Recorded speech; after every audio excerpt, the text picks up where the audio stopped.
The Dallas Cowboys are one of the more storied franchises in NFL history. They currently have 5 Lombardi trophies, but it's been a long time since they came close to getting another. Here, we look back over their existence and ask 10 what-if questions which might have led to even more success for them if a few bounces went their way. 10. What if they took T.J. Watt over Taco Charlton? Some teams can't get out of their own way, and that was the case for the Cowboys during much of Jason Garrett's tenure as head coach. Dallas did have some success with Garrett, but they were also stubborn in ways that hurt them. One was how they viewed draft prospects. Garrett, and especially defensive coordinator Rod Marinelli, were handcuffed by measurements. They wanted their defensive ends to be 6'5" and 270 pounds. If they weren't close to this, they would often look in a different direction, even if it meant taking a player with far less talent. That was exactly what they did in 2017 when they decided they had to have a traditional defensive end. With both Taco Charlton from Michigan and T.J. Watt from Wisconsin on the board at No. 28, Dallas took Charlton. We can say hindsight is 20/20, but the only people who thought this move was good sat in the Dallas war room. They even defended it, saying Watt was an outside linebacker, not a defensive end. Watt has gone on to become one of the best pass rushers in the NFL, while Charlton was released after just 2 seasons in Dallas. They have since recovered with Micah Parsons serving as their best pass rusher from the linebacker spot. But just imagine how tough this defense would look with Watt, Parsons, and DeMarcus Lawrence. 9. What if they drafted Randy Moss instead of Greg Ellis? When Randy Moss entered the NFL draft in 1998, there were no concerns about his talent. Everyone knew he had the tools to be a dominant playmaker. But there were questions about his maturity. Moss initially signed with Notre Dame but never played for them since a fight had him in jail for a few days. Then, he went to Florida State but was dismissed for a positive marijuana test. After all of this, he wound up at Marshall and nearly won the Heisman. Despite the talent, 19 teams passed on him in the 1998 NFL Draft, including the Cincinnati Bengals, who had 2 chances to select Moss. But those teams don't move the needle the way America's team does, so everyone only remembers Dallas taking Greg Ellis out of North Carolina at No. 8 overall. Moss then slid all the way to No. 21, but to this day, it's only the Cowboys that passed on him. And Moss was as guilty as anyone, constantly holding a grudge against America's team for not taking a chance on him. But what if they had? Dallas might have been able to keep their offense going a couple of years longer, but with Troy Aikman retiring just a couple of years after this draft, they wouldn't likely have kept him happy for long. Moss would have put up some great numbers, but in the end, it's not as if this was the one move that ended their dynasty. Still, it's one they probably wish they had a redo on. 8. What if Danny White doesn't fumble in the 1981 NFC Championship game? Everyone remembers the catch. Joe Montana hit Dwight Clark in the back of the end zone and the San Francisco 49ers were able to knock off the Dallas Cowboys. The Dallas dynasty was essentially ended while a new one began for the Niners. But it almost didn't happen due to 2 plays that might have gone another way with later rules. First was when Eric Wright tackled Drew Pearson, who had a ton of room in front of him. The play was legal at the time but later would have been called a horse collar tackle. Oddly enough, it was the Cowboys who made the rule a reality when Roy Williams broke Emmitt Smith's shoulder in his return to Texas. The very next play also might have stood later. Dallas quarterback Danny White held up while attempting a pass and tried to tuck the ball back in. He ended up fumbling it away, giving the 49ers the chance to pull off the huge win.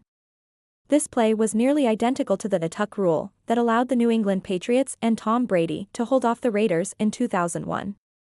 But for White and the Cowboys, they had no such reprieve. But if they did, then the 49ers not only would have one fewer Lombardi trophy, but Dallas could have ended up with another. And Danny White would also be seen in a much better light, with one play going a different way.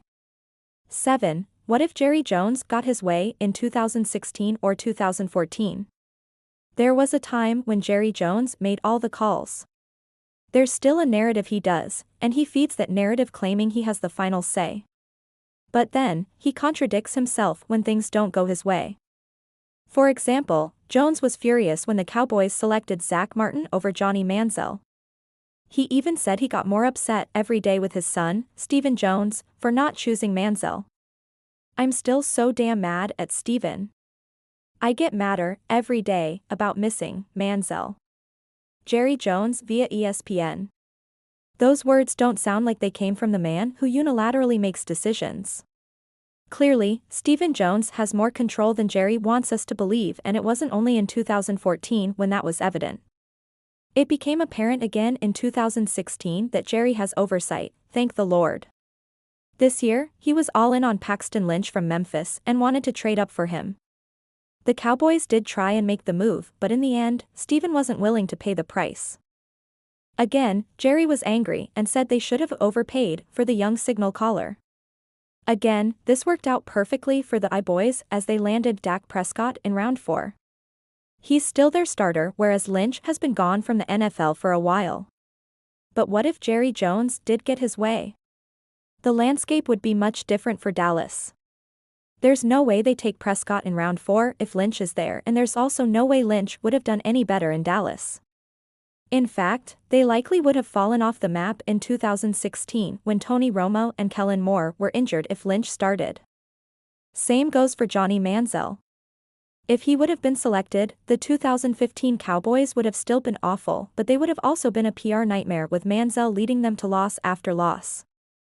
This is one of those what-ifs that can be scary to think about. So next time anyone feels like bashing Stephen Jones, think about these 2 gaffes he kept his father from making.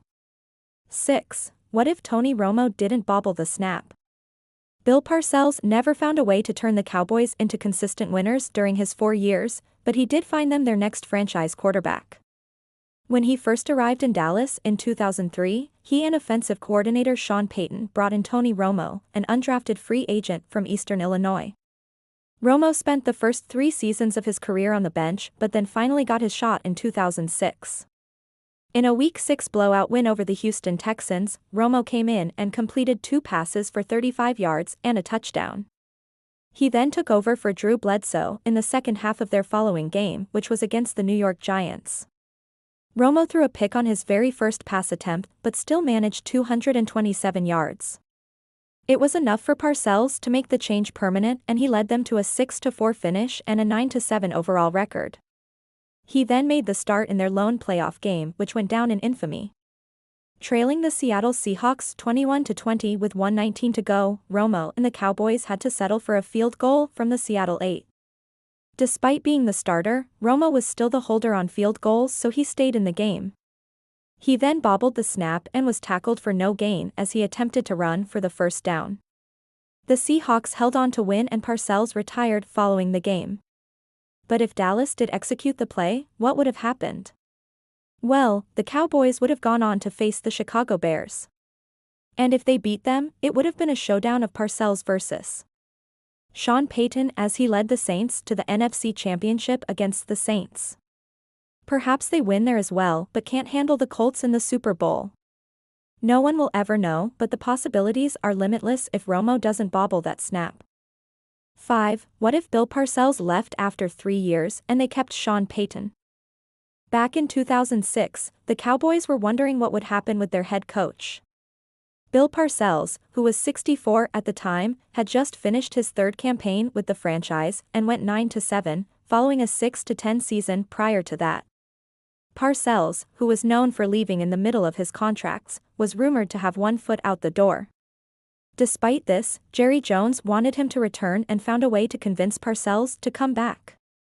The 2 sides agreed to a new 2-year deal, and that cost Dallas one of the best young coaches in the game.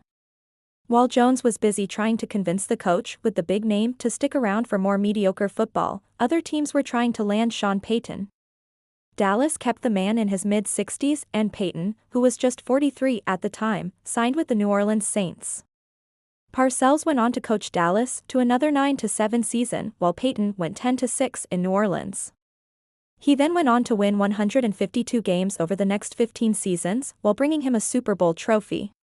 Dallas, on the other hand, saw Parcells leave with a year left on his deal. They've since endured Wade Phillips, Jason Garrett, and Mike McCarthy, with very little success in the playoffs. Perhaps if they allowed Parcells to leave, they could have kept Payton and had the same run he did. Maybe Peyton's coaching prowess with the allure of the star could have been enough to bring even more than one title. Or maybe Jerry Jones would have messed all that up as well. 4. What if Tony Romo started in the 2016 playoffs? In 2015, Tony Romo only appeared in 4 games due to injuries. And after dealing with Brandon Weeden, Matt Castle, and Kellen Moore in his absence, Dallas decided to get a quarterback to groom behind him. They initially wanted Paxton Lynch but were unable to trade for him. They later tried to trade up for Connor Cook, but again, nothing came to fruition. That's when they decided to go with Dak Prescott in the 4th round. Taken at No.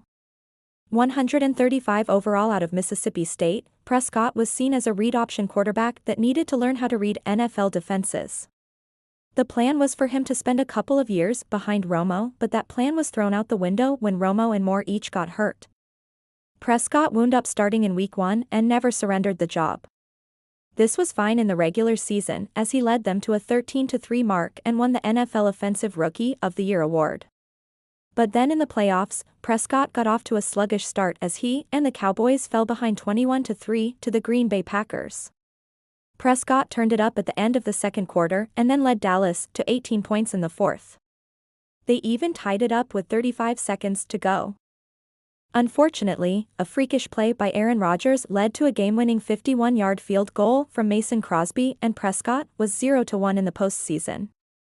Leading up to the game, there were calls for Romo to start in the playoffs since he was healthy.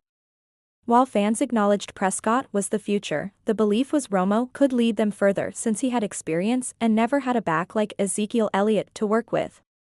The fact that Prescott led them back from a 21-3 deficit only gave more credence to the argument that Romo should have started. If so, they likely don't start out with an 18-point deficit and perhaps get one more shot in his final season. 3. What if Dwight Clark didn't make the catch? As is often the case, a handful of plays can determine a game, even in one where a singular play stands out. We already discussed the catch, which was when Dwight Clark pulled down a game-winning touchdown pass from Joe Montana. Down 27-21, Montana rolled to his right and looked for Freddie Solomon, who had slipped. He then saw Clark, who went up for the catch, pulling it down with his fingers. That allowed them to knock off the Dallas Cowboys in the 1981 NFC Championship game. From there, the 49ers ended up winning the Super Bowl as they knocked off the Cincinnati Bengals by a score of 26-21. This was the first of 4 Super Bowl wins for the 49ers, and it started their dynasty of the 1980s. It also put the Cowboys' dynasty on ice as they had to wait until the triplets came in the 1990s to once again start winning.